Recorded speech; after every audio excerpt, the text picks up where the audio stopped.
Angela, it's been a big week of royal news. A photo of the Princess of Wales was published in the American media this week, but it's not being published in the UK press. Tell us why. Well, it's very interesting that it's a bit like if someone is taken hostage and there's a conversation between all the leading newspapers and they say, please don't mention this at the moment until we give you the go-ahead. And I think that's what they've done with Princess. And I think that one of the reasons is because they don't want to be nagged all the time. You know, where is she, what's she doing, and all the guesswork. And any paper that would do that wouldn't be, the palace would be so unhappy about it that they wouldn't want to give them the good stuff of when she's out and let them know. I mean, it can be quite strong. The result of that is really everybody's making up an A to Z of what it could be, from changing her face to, you know, something very serious indeed. It obviously is serious up to a certain extent because she wouldn't have had to be in hospital for 2 weeks. But I think now that they could give a little bit because people are getting, you know, almost hysterical about what it is, and focused on that and nothing else in the family. I think she deserves privacy, but I think that there's so many hungry people that need just a little bit of information so that they stop making up a load of unkind nonsense. Yes, I mean, the palace's traditional policy has been never complain, never explain, but in the social media age, that's probably coming under more and more scrutiny, and it's going to be a bit of a challenge to keep that going, isn't it? It is, actually. I mean, things are very, very different now because they get found out, or someone just has an idea, doesn't put their name on and says this is what's happening, and then it gets, you know, thousands of people following them in an hour. So it's not a good way of doing it. I think you have to rethink all these things because it's a sort of 24-hour storytelling, isn't it? It is, and unfortunately, obviously, these health crises for various members of the royal family or health issues has coincided at the same time. Tell us, do you think that's going to be affecting kind of the royal family as an institution right now? I think we're all very worried about the health. I almost didn't sleep the first night I heard about King Charles getting cancer, because I thought, you know, he's done brilliantly well. He's made a smooth change after his mother died, and he's working hard, and he's opening up.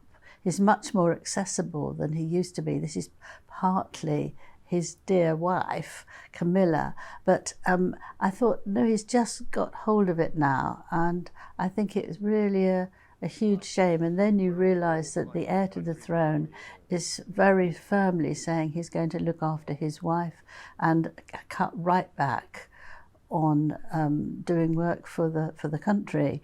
And King Charles told him that was quite the right thing to do. And you just think, who's coming? And I thought, if Harry stands any chance, you know, it'll be hell, because Meghan would take over, he won't say anything, he'll bow to her, and that will be the end of all of us. Do you think the recent health difficulties for some certain members of the senior royal family has exposed perhaps how, you know, 5 years ago the firm had the late Queen, Prince Philip, there's Harry and Meghan. It seemed there's sort of many more shoulders on which the burden could fall. But in recent weeks, perhaps we've seen, you know, obviously the King's health issues, you've seen the Princess of Wales, etc. Do you think there is perhaps a danger that the burden is falling on too few people, perhaps? I don't actually, because I think it's much better to have keen, devoted people to the country and to the monarchy than having sort of lazy people who resent it, who expect to be paid on every engagement. I couldn't believe that when Meghan complained about that a long time ago.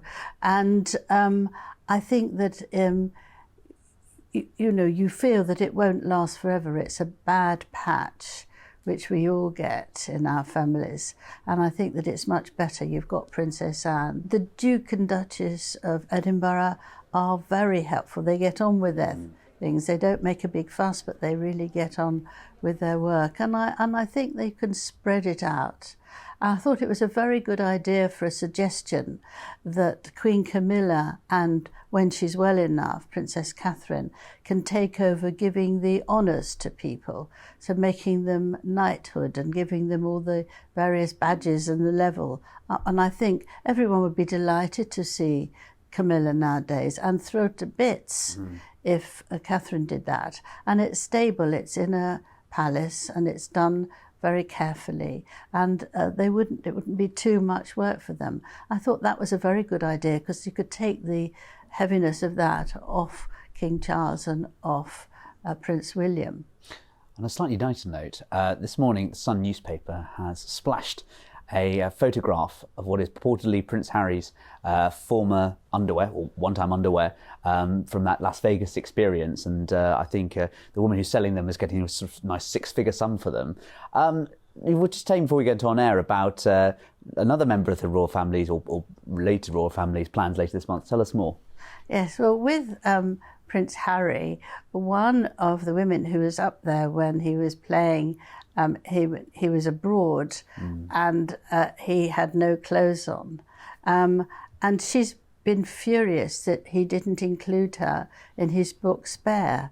So she decided, I don't know, something he was proud of, but anyway, she was very cross about that, and she's got lots of photographs of him, and she's sold his knickers, which is acutely embarrassing. You wonder why he didn't take them with him, don't you, really? And then Diana's brother, Earl Spencer, he has a memoir coming out at the end of March, and that is all... in it, he explains how he lost his virginity at the age of 12 because he gave an Italian prostitute £15. And you think, why is the royal family washing their own dirty linen in public? I mean, it was... it's astonishing, isn't it? Or having it sold off. Or having it sold off, or making money out of knickers. Well, Harry, I don't suppose, is clean. His knickers are being sold, but it is distasteful, isn't it? Well, talking of, I mean, also the new celebrity Big Brother, there's reports that Gary Goldsmith is going into the house there, amid claims perhaps that some of the Princess Royal family didn't want that to happen.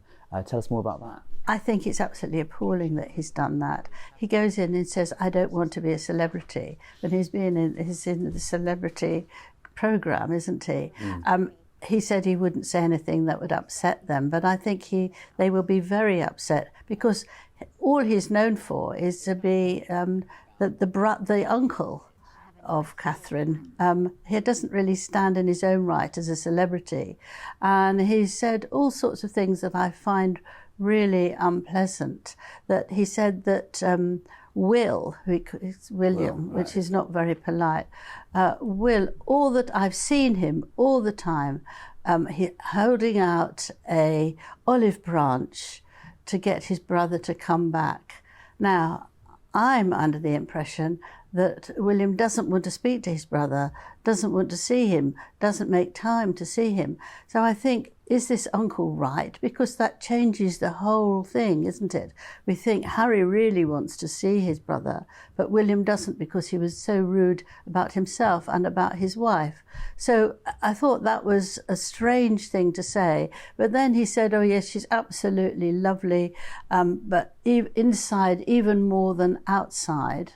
But he then says, what I really like doing is ruffling up people and making them fed up with me. So you think, oh dear, this is really a disaster. For the first night, he looked very uncomfortable with everybody, but he seems unfortunately to settle down a bit. But it's a bit like a sort of naughty teenager in there, rather than somebody in their late 50s. Do you think that's a bit different than when Mike Tyndall, Zara's husband, went in to do I'm a Celebrity, Get Me Out of Here, The Jungle? But I suppose he was a celebrity in his own right, being a World Cup winner in 2003. Yes, I think he started this way of behaving, and I don't think it's a very good idea. I mean, he's been terrific in the royal family. He hasn't made any fuss. But I think you don't go out and spill beans. You don't go out and tell all these intimate details. I thought it was very bad, and I wondered if someone else would think, well, if he does that, I can, and it would seem to be right. And I don't think it's nice, not dignified.